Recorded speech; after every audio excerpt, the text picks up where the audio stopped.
Did you know that the world's largest volcano isn't on land, but underwater? Mauna Loa in Hawaii holds this title.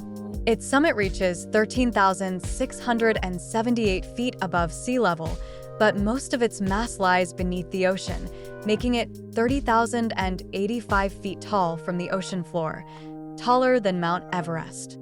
This colossal shield volcano is a natural wonder, dominating the Hawaiian Islands. It's a true giant lurking beneath the waves, a marvel of the deep.